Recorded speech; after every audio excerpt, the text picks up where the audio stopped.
Hello നമസ്കാരം. PSC ഫോർസൈറ്റിൻ്റെ മറ്റൊരു വീഡിയോയിലേക്ക് സ്വാഗതം. നമുക്കിന്ന് ജൂൺ 8 നടന്ന 2024 ജൂൺ 8 നടന്ന പോലീസ് കോൺസ്റ്റബിൾ എക്സാമിൻ്റെ കുറച്ച് GK ക്വസ്റ്റ്യൻസുകൾ നോക്കാം. ഫസ്റ്റ് ക്വസ്റ്റ്യൻ: താഴെ കൊടുത്തിരിക്കുന്ന പ്രസ്താവനകളിൽ ബ്രിട്ടീഷ് ഇന്ത്യയിൽ നടപ്പിലാക്കിയ സൈനിക സഹായ വ്യവസ്ഥയെ സംബന്ധിക്കുന്ന ശരിയായ പ്രസ്താവന ഏവ? ഒന്നാമത്തെ പ്രസ്താവന: സൈനിക സഹായ വ്യവസ്ഥ നാട്ടുരാജാക്കന്മാർക്ക് പരിപൂർണ അധികാരം നൽകി. സൈനിക സഹായ വ്യവസ്ഥയിൽ ചേരുന്ന നാട്ടുരാജാവ് ഇംഗ്ലീഷ് ഈസ്റ്റ് ഇന്ത്യ കമ്പനിയുടെ ഒരു സ്ഥിരം സൈന്യത്തെ നിലനിർത്തണം. സൈനിക സഹായ വ്യവസ്ഥയിൽ ചേരുന്ന നാട്ടുരാജാവിന് മറ്റു വിദേശ രാജ്യങ്ങളുമായി ബന്ധം സ്ഥാപിക്കാവുന്നതാണ്. സൈനിക സഹായ വ്യവസ്ഥയിൽ ചേരുന്ന നാട്ടുരാജ്യം ഒരു ബ്രിട്ടീഷ് റെസിഡൻറ്റിനെ തലസ്ഥാനത്ത് നിലനിർത്തണം. ആദ്യം നമുക്ക് എന്താണ് സൈനിക സഹായ വ്യവസ്ഥ അത് നോക്കാം. വെല്ലസ്ലി പ്രഭുവാണ് സൈനിക സഹായ വ്യവസ്ഥ എന്ന പദ്ധതി ആദ്യമായി കൊണ്ടുവന്നത്. അതായത് മുഗൾ ഭരണത്തിൻ്റെ ശക്തി കുറഞ്ഞപ്പോൾ ഇന്ത്യൻ ഉപഭൂഖണ്ഡത്തിൽ പല നാട്ടുരാജ്യങ്ങൾ ഉണ്ടായി. ഈ നാട്ടുരാജ്യങ്ങൾ തമ്മിൽ പരസ്പരം യുദ്ധങ്ങളായിരുന്നു. തങ്ങളുടെ അധികാരം വർദ്ധിപ്പിക്കാൻ വേണ്ടി പരസ്പരം തമ്മിൽ യുദ്ധം നടത്തിയിരുന്നു. അപ്പോൾ ബ്രിട്ടീഷ് ഗവൺമെൻറ് അവരുടെ ശക്തി വർദ്ധിപ്പിക്കാൻ വേണ്ടിയിട്ട്, അവരുടെ സാമ്രാജ്യം വർദ്ധിപ്പിക്കാൻ വേണ്ടിയിട്ട് കൊണ്ടുവന്ന ഒരു വ്യവസ്ഥയാണ് സൈനിക സഹായ വ്യവസ്ഥ. ഈ സൈനിക സഹായ വ്യവസ്ഥ പ്രകാരം അതിൽ ചേരുന്ന നാട്ടുരാജ്യങ്ങൾ തമ്മിൽ തർക്കങ്ങൾ ഉണ്ടായിട്ടുണ്ടെങ്കിൽ അതിൻ്റെ മധ്യസ്ഥത ബ്രിട്ടീഷുകാരായിരിക്കും വഹിക്കേണ്ടത്, ബ്രിട്ടീഷുകാർ നിർവഹിക്കണം. പിന്നെ ഇതിൽ ചേർന്ന നാട്ടുരാജ്യങ്ങൾക്ക് മറ്റ് യൂറോപ്യൻ, അതായത് മറ്റ് വിദേശ ശക്തികളുമായി യാതൊരു ഇടപാടുകളും പാടില്ല. പിന്നെ ഒരു ബ്രിട്ടീഷ് റെസിഡൻറ്റിനെ അവരുടെ നാട്ടുരാജ്യത്തിൻ്റെ തലസ്ഥാനത്ത് ഒരു ബ്രിട്ടീഷ് റെസിഡൻറ്റിനെ നിയമിക്കണം. ഓരോ നാട്ടുരാജ്യങ്ങളും അവരുടെ രാജാവിൻ്റെയും സംരക്ഷണത്തിനായി ഓരോ ബ്രിട്ടീഷ് സൈന്യത്തെ നിലനിർത്തണം. മാത്രമല്ല ഈ ബ്രിട്ടീഷ് സൈന്യത്തിനുള്ള ചെലവ് ഈ നാട്ടുരാജ്യങ്ങൾ തന്നെ നിർവഹിക്കണം. ഇത് നിർവഹിക്കാത്ത പക്ഷം അതിന് തക്കതായ ഒരു നാട്ടുപ്രദേശം ബ്രിട്ടീഷുകാർക്ക് അതായത് ഈ ചെലവ് നിർവഹിക്കാൻ പറ്റാത്ത അവസ്ഥ വന്നിട്ടുണ്ടെങ്കിൽ അതിന് തക്കതായ ഒരു ഭൂമി അവർക്ക് എഴുതി കൊടുക്കേണ്ടി വരും. ഇതായിരുന്നു സൈനിക സഹായ വ്യവസ്ഥ. ഇത് പ്രകാരം ഈ പ്രസ്താവനകളിൽ ഏതൊക്കെയായിരിക്കാം ശരിയായിട്ടുള്ളവ? 2ഉം 4ഉമാണ്. സൈനിക സഹായ വ്യവസ്ഥയിൽ ചേരുന്ന നാട്ടുരാജാവ് ഇംഗ്ലീഷ് ഈസ്റ്റ് ഇന്ത്യ കമ്പനിയുടെ ഒരു സ്ഥിരം സൈന്യത്തെ നിലനിർത്തണം. സൈനിക സഹായ വ്യവസ്ഥയിൽ ചേരുന്ന നാട്ടുരാജ്യം ഒരു ബ്രിട്ടീഷ് റെസിഡൻറ്റിനെ തലസ്ഥാനത്ത് നിലനിർത്തണം. ഈ പ്രസ്താവനകളാണ് സൈനിക സഹായ വ്യവസ്ഥയുമായി സംബന്ധിച്ച് ശരിയായിട്ടുള്ളവ. താഴെ കൊടുത്തിരിക്കുന്ന പ്രസ്താവനകളിൽ രണ്ടാം ലോക മഹായുദ്ധത്തിൽ സഖ്യത്തിൽ ഉൾപ്പെടാത്തവ ഏവ? ജപ്പാനും ജർമ്മനിയുമാണ് രണ്ടാം ലോക മഹായുദ്ധത്തിലെ സഖ്യശക്തികളിൽ ഈ താഴെ കൊടുത്തിരിക്കുന്നവയിൽ ഉൾപ്പെടാത്തത്. ജപ്പാൻ, ജർമ്മനി, ഇറ്റലി എന്നീ 3 രാജ്യങ്ങൾ അറിയപ്പെട്ടിരുന്നത് രണ്ടാം ലോക മഹായുദ്ധകാലത്ത് അച്ചുതണ്ട് ശക്തികളായിരുന്നു. England, France, America, Soviet Union, China എന്നിവരടങ്ങുന്നതായിരുന്നു സഖ്യശക്തികൾ. താഴെ കൊടുത്തിരിക്കുന്ന വിവരണങ്ങളിൽ നിസ്സഹകരണ പ്രസ്ഥാനത്തിൻ്റെ ഭാഗമായി ഇന്ത്യയിൽ ആരംഭിച്ച ദേശീയ വിദ്യാഭ്യാസ സ്ഥാപനങ്ങളിൽ ഉൾപ്പെടാത്തവ ഏവ? ഇത് ഡിലീറ്റ് ചെയ്ത ക്വസ്റ്റ്യനാണ്. താഴെ കൊടുത്തിരിക്കുന്ന വിവരണങ്ങളിൽ തമിഴ് സംഘകാലഘട്ടത്തിലെ രാജവംശങ്ങളിൽ ഉൾപ്പെടാത്തവ ഏവ? മൂഷക രാജവംശവും ആയ് രാജവംശവും. താഴെ കൊടുത്തിരിക്കുന്ന പ്രസ്താവനകളിൽ റഷ്യൻ വിപ്ലവത്തിൽ ഉൾപ്പെടാതിരുന്ന പ്രസ്ഥാനങ്ങൾ ഏവ? കുമിങ്താങ് പാർട്ടിയും ബോൾഷെവിക് പാർട്ടിയും. കുമിന്താങ് പാർട്ടി ചൈന റവല്യൂഷനുമായി ബന്ധപ്പെട്ടതും ബോൾഷെവിക് പാർട്ടി റഷ്യൻ റവല്യൂഷനുമായി ബന്ധപ്പെട്ടതുമാണ്. താഴെ കൊടുത്തിരിക്കുന്ന പ്രസ്താവനകളിൽ സൗരയുദ്ധത്തിൽ ആദ്യത്തെ 2 ഗ്രഹങ്ങളിൽ ഉൾപ്പെടുന്നവ ഏവ? ബുധൻ, ശുക്രൻ. ആദ്യത്തെ 2 ഗ്രഹങ്ങളിൽ ഉൾപ്പെടുന്നതാണ് ബുധനും ശുക്രനും. അഗ്നിപർവ്വതങ്ങളിലൂടെ ബഹിർഗമിക്കുന്ന ശിലാദ്രവത്തിൻ്റെ പ്രഭവമണ്ഡലമാണ് അസ്തനോസ്ഫിയർ. അഗ്നിപർവ്വതങ്ങളിലൂടെ ബഹിർഗമിക്കുന്ന ശിലാദ്രവത്തിൻ്റെ പ്രഭവമണ്ഡലമാണ് അസ്തനോസ്ഫിയർ. 8th ക്വസ്റ്റ്യൻ ശരിക്കും പറഞ്ഞാൽ മിസോസ്ഫിയറിൻ്റെ സവിശേഷതകളായിട്ട് ഒരു പ്രസ്താവനയും മിസോസ്ഫിയറിൻ്റെ സവിശേഷതകളല്ല. പക്ഷേ PSC ക്വസ്റ്റ്യനിലെ ഫൈനൽ ആൻസർ കീയിൽ കൊടുത്തിട്ടുണ്ട്. 1ഉം 4ഉം മിസോസ്ഫിയറിൻ്റെ സവിശേഷതകളാണെന്നാണ് കൊടുത്തിരിക്കുന്നത്. നമുക്ക് നെക്സ്റ്റ് ക്വസ്റ്റ്യനിലേക്ക് പോകാം. കാരക്കോറം, സസ്കർ, പിർപ്പാഞ്ചൽ എന്നീ പർവ്വതനിരകൾ ഉൾപ്പെടുന്ന ഹിമാലയം ഏതാണ്? കാശ്മീർ ഹിമാലയം. കാരക്കോറം, സസ്കർ, പിർപ്പാഞ്ചൽ എന്നിവ ഉൾപ്പെടുന്ന പർവ്വതനിരയാണ് കാശ്മീർ ഹിമാലയം. അറബിക്ക, റോബസ്റ്റ, ലിബറിക്ക എന്നീ മൂന്നിനം ഏതുമായിട്ടാണ് ബന്ധപ്പെട്ടത്? കാപ്പി. അറബിക്ക, റോബസ്റ്റ, ലിബറിക്ക എന്നിവ ബന്ധപ്പെട്ടിരിക്കുന്നത് കാപ്പി. ചാലിയാർ നദി ഉത്ഭവിക്കുന്നത് എവിടെ നിന്നാണ്? ഇലമ്പിലേരി മല. വയനാട് ജില്ലയിലെ ഇലമ്പിലേരി മലയിൽ നിന്നാണ് ചാലിയാർ നദി ഉത്ഭവിക്കുന്നത്. ഇളമ്പാരി മല എന്നാണ് ഓപ്ഷനിൽ കൊടുത്തിരിക്കുന്നത്. ചന്ദ്രനിലെ ശിവശക്തി പോയിന്റ് ഏത് രണ്ട് ഗർത്തത്തിനിടയിലാണ് സ്ഥിതി ചെയ്യുന്നത്? Manzinus C, Simpelius N. Manzinus C, Simpelius N എന്നീ ഗർത്തങ്ങൾക്കിടയിലാണ് ചന്ദ്രനിലെ ശിവശക്തി പോയിന്റ് സ്ഥിതി ചെയ്യുന്നത്. പ്ലാനിംഗ് കമ്മീഷൻ്റെ പുതിയ പേര് എന്താണ്? നീതി ആയോഗ്. പ്ലാനിംഗ് കമ്മീഷൻ്റെ ഇപ്പോഴത്തെ പേരാണ് നീതി ആയോഗ്. ഹരിത വിപ്ലവത്തിൻ്റെ പിതാവ് എന്നറിയപ്പെടുന്നത്? ഇന്ത്യയിലെ ഹരിത വിപ്ലവത്തിൻ്റെ പിതാവ് MS സ്വാമിനാഥനാണ്. ഗ്രാമവികസനത്തിന് ഗ്രാമീണ വായ്പ നൽകുന്ന പ്രധാന ധനകാര്യ സ്ഥാപനം? നബാർഡ്. നബാർഡ് എന്നാൽ national bank for agricultural and rural development. National bank for agricultural and rural development. സാധനങ്ങളുടെ വില തുടർച്ചയായി വർദ്ധിക്കുന്ന പ്രതിഭാസത്തിന് പറയുന്ന പേരെന്താണ്? പണപ്പെരുപ്പം. സാധനങ്ങളുടെ വില തുടർച്ചയായി വർദ്ധിക്കുന്ന പ്രതിഭാസമാണ് പണപ്പെരുപ്പം. സാമ്പത്തിക വളർച്ച അളക്കുന്ന പ്രധാന അളവുകോൽ ഏതാണ്? Gross domestic product. സാമ്പത്തിക വളർച്ച അളക്കുന്ന പ്രധാന അളവുകോലാണ് gross domestic product. 2024-25 union budget പാർലമെൻറ്റിൽ അവതരിപ്പിച്ചത് ആരാണ്? നിർമ്മല സീതാരാമൻ. 2024-25 യൂണിയൻ ബഡ്ജറ്റ് പാർലമെൻറ്റിൽ അവതരിപ്പിച്ചത് നിർമ്മല സീതാരാമൻ. താഴെ പറയുന്ന പ്രസ്താവനകൾ ശരിയോ തെറ്റോ എന്ന് പരിശോധിക്കുക. ലോകസഭയുടെയും രാജ്യസഭയുടെയും ഔദ്യോഗിക കാലാവധി 5 വർഷത്തിൽ നിന്ന് 6 വർഷമാക്കിയത് 42ാം ഭേദഗതിയിലൂടെയാണ്.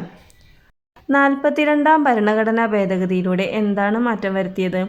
ലോക്സഭയുടെയും ലോകസഭയുടെയും സംസ്ഥാന അസംബ്ലികളുടെയും കാലാവധി 5 വർഷത്തിൽ നിന്ന് 6 വർഷമായി ഉയർത്തിയത് 42ാം ഭരണഘടനാ ഭേദഗതിയിലൂടെയാണ്. അടുത്ത പ്രസ്താവന: സംസ്ഥാന ലിസ്റ്റിൽ ഉൾപ്പെട്ടിരിക്കുന്ന 5 വിഷയങ്ങൾ കൺകറന്റ് ലിസ്റ്റിൽ ഉൾപ്പെടുത്തിയത് 42ാം ഭേദഗതിയിലൂടെയാണ്. അതായത് വിദ്യാഭ്യാസം, വനം, അളവ് തൂക്കം, നീതിന്യായ ഭരണം, വന്യമൃഗങ്ങളുടെയും പക്ഷികളുടെയും സംരക്ഷണം എന്നീ 5 വിഷയങ്ങൾ സംസ്ഥാന ലിസ്റ്റിൽ നിന്ന് കൺകറന്റ് ലിസ്റ്റിലേക്ക് മാറ്റി. മൗലികാവകാശങ്ങളുടെ പട്ടികയിൽ നിന്നും സ്വത്തവകാശം നീക്കം ചെയ്ത് 44ാം ഭരണഘടനാ ഭേദഗതിയിലൂടെയാണ്. ശരിയായ പ്രസ്താവനയാണ്. 42ാം ഭേദഗതി സമയത്ത് ഇന്ത്യയുടെ പ്രധാനമന്ത്രി ശ്രീമതി ഇന്ദിരാഗാന്ധിയും രാഷ്ട്രപതി ശ്രീ നീലം സഞ്ജീവ റെഡ്ഡിയും ആയിരുന്നു. 1976-ലാണ് 42ാം ഭരണഘടനാ ഭേദഗതി നിലവിൽ വന്നത്. അപ്പോൾ പ്രധാനമന്ത്രി ഇന്ദിരാഗാന്ധിയും പ്രസിഡന്റ് ഫക്രുദ്ദീൻ അലി അഹമ്മദുമായിരുന്നു. അപ്പോൾ ശരിയായ പ്രസ്താവനകൾ ബിയും സിയും. താഴെ തന്നിരിക്കുന്ന പ്രസ്താവന സാധൂകരിക്കുക. ലോക്സഭ ഒരു സ്ഥിരം സഭയാണ്. ലോക്സഭയല്ല, രാജ്യസഭയാണ് സ്ഥിരം സഭ. രാജ്യസഭയിലെ അംഗങ്ങളെ തിരഞ്ഞെടുക്കുന്നത് FPTP അനുസരിച്ചാണ്. ലോക്സഭയിലെ അംഗങ്ങളെയാണ് FPTP അനുസരിച്ച് തിരഞ്ഞെടുക്കുന്നത്. FPTP എന്ന് വെച്ചാൽ ഫസ്റ്റ് പാസ്റ്റ് ദി പോസ്റ്റ്. രാജ്യസഭാംഗങ്ങളിൽ 238 അംഗങ്ങൾ സംസ്ഥാനങ്ങളെയും കേന്ദ്രഭരണ പ്രദേശങ്ങളെയും പ്രതിനിധാനം ചെയ്യുന്നു. ബാക്കി 12 അംഗങ്ങളെ രാഷ്ട്രപതി നേരിട്ട് നിയമനം നടത്തുന്നു. സംസ്ഥാന നിയമസഭയിലെ തിരഞ്ഞെടുക്കപ്പെട്ട അംഗങ്ങളാണ് രാജ്യസഭയിലേക്കുള്ള അംഗങ്ങളെ തിരഞ്ഞെടുക്കുന്നത്. സംസ്ഥാനങ്ങളെ പ്രതിനിധാനം ചെയ്യുന്ന അംഗങ്ങളുടെ എണ്ണം അവിടുത്തെ ജനസംഖ്യയെ അനുസരിച്ചിരിക്കും. ഇന്ത്യയിൽ ഇപ്പോൾ 543 ലോക്സഭാ നിയോജക മണ്ഡലങ്ങളാണ് ഉള്ളത്. രാജ്യസഭയുടെ നടപടികൾ നിയന്ത്രിക്കുന്നത് സ്പീക്കറാണ്. രാജ്യസഭയുടെ നടപടികൾ നിയന്ത്രിക്കുന്നത് സ്പീക്കറല്ല, വൈസ് പ്രസിഡൻ്റാണ്. ഉപരാഷ്ട്രപതിയാണ് രാജ്യസഭയിലെ നടപടികൾ നിയന്ത്രിക്കുന്നത്. താഴെ പറയുന്ന പേരുകളിൽ സ്വതന്ത്ര ലേബർ പാർട്ടി രൂപീകരിച്ചത് ആരെന്ന് കണ്ടെത്തുക. Doctor BR Ambedkar. ഇന്ത്യൻ ഭരണഘടനയിൽ ഏതു ഭാഗത്താണ് പഞ്ചായത്തി രാജ് സംവിധാനത്തെക്കുറിച്ച് പ്രതിപാദിക്കുന്നത്? നിർദ്ദേശക തത്വങ്ങളിൽ. ചേരുംപടി ചേർക്കുക. അടിയന്തരാവസ്ഥ കടമെടുത്തത് എവിടെ നിന്നാണ്? ജർമ്മനിയിൽ നിന്ന്. ഭരണഘടനാ ഭേദഗതി. സൗത്ത് ആഫ്രിക്കയിൽ നിന്നാണ് ഭരണഘടനാ ഭേദഗതി കടമെടുത്തിരിക്കുന്നത്. ഉപരാഷ്ട്രപതിയുടെ ചുമതലകൾ. അമേരിക്കൻ ഭരണഘടനയിൽ നിന്നാണ് ഉപരാഷ്ട്രപതിയുടെ ചുമതലകൾ കടമെടുത്തിരിക്കുന്നത്. അവശിഷ്ടാധികാരങ്ങൾ. കാനഡ. കേന്ദ്ര സംസ്ഥാന ബന്ധങ്ങളെക്കുറിച്ച് പ്രതിപാദിക്കുന്ന കമ്മീഷൻ ഏതെന്ന് കണ്ടെത്തുക. സർക്കാരിയ കമ്മീഷൻ. ബുദ്ധിസ്ഥിരതയുള്ള പുരുഷന്മാർക്കും സ്ത്രീകൾക്കും ഈ ആശയം സാങ്കല്പികമാണെന്ന് തോന്നാം. എന്നാൽ ഈ ആദർശത്തിന് മാത്രമേ ആത്മാവിൻ്റെ വിശപ്പടക്കാൻ കഴിയൂ. ഇത് ആരുടെ വാക്കുകളാണ്? സുഭാഷ് ചന്ദ്രബോസ് പറഞ്ഞതാണ്. ബുദ്ധിസ്ഥിരതയുള്ള പുരുഷന്മാർക്കും സ്ത്രീകൾക്കും ഈ ആശയം സാങ്കല്പികമാണെന്ന് തോന്നാം. എന്നാൽ ഈ ആദർശത്തിന് മാത്രമേ ആത്മാവിൻ്റെ വിശപ്പടക്കാൻ കഴിയൂ. ചുവടെ കൊടുത്തിരിക്കുന്ന ഗ്രന്ഥങ്ങളുടെ രചയിതാവ് ആരെന്ന് കണ്ടെത്തുക. ഭയത്തിൽ നിന്നുള്ള മോചനം. Freedom from fear. Aung San Suu Kyi. ഭയത്തിൽ നിന്നുള്ള മോചനം അഥവാ freedom from fear. Aung San Suu Kyi. സ്വാതന്ത്ര്യത്തിലേക്കുള്ള ദീർഘയാത്ര. A long walk to freedom. Nelson Mandela. Long walk to freedom എഴുതിയത് നെൽസൺ മണ്ടേല. സ്വാതന്ത്ര്യത്തിൻ്റെ 2 മാനങ്ങൾ. 2 കൺസെപ്റ്റ്സ് ഓഫ് ലിബർട്ടി എഴുതിയത് ഇസയ ബെർലിൻ. സ്വാതന്ത്ര്യത്തിൻ്റെ 2 മാനങ്ങൾ എഴുതിയത് ഇസയ ബെർലിൻ. സ്വാതന്ത്ര്യത്തിലേക്ക് ഓൺ ലിബർട്ടി എഴുതിയത് JS മിൽ. സ്വാതന്ത്ര്യത്തിലേക്ക് അഥവാ ഓൺ ലിബർട്ടി എഴുതിയത് JS mill. Nari Shakti Vandan Adhiniyam bill Lok Sabha പാസാക്കിയത് എന്ന്? 2023 സെപ്റ്റംബർ 20. ലോക്സഭ പാസാക്കിയത് 2023 സെപ്റ്റംബർ 20. ഇത് നിയമമായി മാറിയത് 2023 സെപ്റ്റംബർ 28. അതായത് രാഷ്ട്രപതി ഒപ്പുവെച്ചത് ബില്ല് നിയമമായി മാറിയത് 2023 സെപ്റ്റംബർ 28. കേരളത്തിലെ നാടൻകളികളുടെ പ്രചാരണത്തിന് കായിക വകുപ്പ് ആരംഭിച്ച പദ്ധതി. കളിത്തട്ട്. കേരളത്തിലെ നാടൻകളികളുടെ പ്രചാരണത്തിന് കായിക വകുപ്പ് ആരംഭിച്ച പദ്ധതിയാണ് കളിത്തട്ട്. കറുത്ത പട്ടേരി എന്ന് അറിയപ്പെടുന്ന സാമൂഹ്യ പരിഷ്കർത്താവ്. VT ഭട്ടതിരിപ്പാട്. കറുത്ത പട്ടേരി എന്ന് അറിയപ്പെടുന്ന സാമൂഹ്യ പരിഷ്കർത്താവാണ് VT ഭട്ടതിരിപ്പാട്. എൻഡോസൾഫാൻ ദുരിതബാധിതർക്ക് വേണ്ടി കേരള സാമൂഹ്യ സുരക്ഷാ മിഷൻ നടത്തുന്ന പ്രതിമാസ ധനസഹായ പദ്ധതിയാണ് സ്നേഹസാന്ത്വനം. ചേരുംപടി ചേർക്കുക. പ്രസ്ഥാനവും അത് സ്ഥാപിച്ച വ്യക്തികളെയാണ് തന്നിരിക്കുന്നത്. സമത്വ സമാജം സ്ഥാപിച്ചത് വൈകുണ്ഠസ്വാമികൾ. ആത്മവിദ്യാസംഘം വാഗ്ഭടാനന്ദൻ. അരയ സമാജം പണ്ഡിറ്റ് KP കറുപ്പൻ. പ്രത്യക്ഷ രക്ഷാ ദേവസഭ കുമാര ഗുരുദേവൻ. ഇതിൽ കറക്റ്റ് ഓപ്ഷൻസ് ഇല്ലാത്ത കാരണം ഈ ക്വസ്റ്റ്യൻ ക്യാൻസലാക്കി.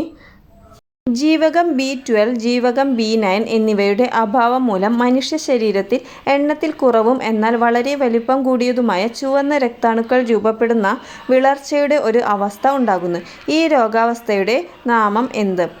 Megaloblastic anaemia. ജീവകം B12ൻ്റെയും ജീവകം B9ൻ്റെയും അഭാവം മൂലം മനുഷ്യ ശരീരത്തിൽ എണ്ണത്തിൽ കുറവും എന്നാൽ വളരെ വലിപ്പം കൂടിയതുമായ ചുവന്ന രക്താണുക്കൾ രൂപപ്പെടുന്ന വിളർച്ചയുടെ ഒരവസ്ഥയാണ് മെഗലോബ്ലാസ്റ്റിക് അനീമിയ. മലേറിയ രോഗകാരിയായ പ്ലാസ്മോഡിയം മനുഷ്യ ശരീരത്തിൽ പ്രവേശിച്ച ശേഷം ആദ്യം ഡാഷ് കോശങ്ങളിൽ എത്തി പ്രത്യുൽപാദനം നടത്തുകയും പിന്നീട് ചുവന്ന രക്താണുക്കളെ നശിപ്പിക്കുകയും ചെയ്യുന്നു. കരൾ കോശങ്ങളിൽ എത്തിയാണ് ഇവ പ്രത്യുൽപാദനം നടത്തുന്നത്. CN ശ്രീകണ്ഠൻ നായരുടെ രാമായണ നാടകങ്ങൾ ഏതെല്ലാം? സാകേതം, ലങ്കാലക്ഷ്മി. CN ശ്രീകണ്ഠൻ നായരുടെ രാമായണ നാടകങ്ങളാണ് സാകേതം, ലങ്കാലക്ഷ്മി. കണ്യാർകളി എന്ന കലാരൂപത്തിന് യോജിക്കുന്ന പ്രസ്താവനകൾ ഏതെല്ലാം? പാലക്കാട് ജില്ലയിൽ മാത്രം പ്രചാരത്തിലുള്ളതാണ്. മലമക്കളി, ദേശക്കളി എന്നീ പേരുകളിൽ അറിയപ്പെടുന്നു. ചിലപ്പതികാരത്തിലെ കണ്ണകി ദേവിയെ പ്രീതിപ്പെടുത്താനുള്ള കളിയാണിത്. ഈ 3 പ്രസ്താവനകളും കണ്യാർകളി എന്ന കലാരൂപവുമായി ബന്ധപ്പെട്ടവയാണ്. ഇന്ത്യൻ ഭാഷകളിലെ മികച്ച സാഹിത്യ സൃഷ്ടിക്ക് നൽകിവരുന്ന സരസ്വതി സമ്മാൻ പുരസ്കാരം ലഭിച്ചവർ ആരെല്ലാമാണ്? ശരൺകുമാർ ലിംബാളെ, പ്രഭാവർമ്മ. അപ്പോൾ ഇത്രയും ക്വസ്റ്റ്യൻസ് എല്ലാവരും പഠിക്കുക. വീഡിയോസ് കാണുക, ലൈക്ക് ചെയ്യുക, കമൻറ്റ് ചെയ്യുക, ചാനൽ സബ്സ്ക്രൈബ് ചെയ്യുക. അപ്പോൾ അടുത്ത ക്ലാസ്സിൽ അടുത്ത ക്വസ്റ്റ്യൻ പേപ്പറുമായി കാണാം. Okay, by.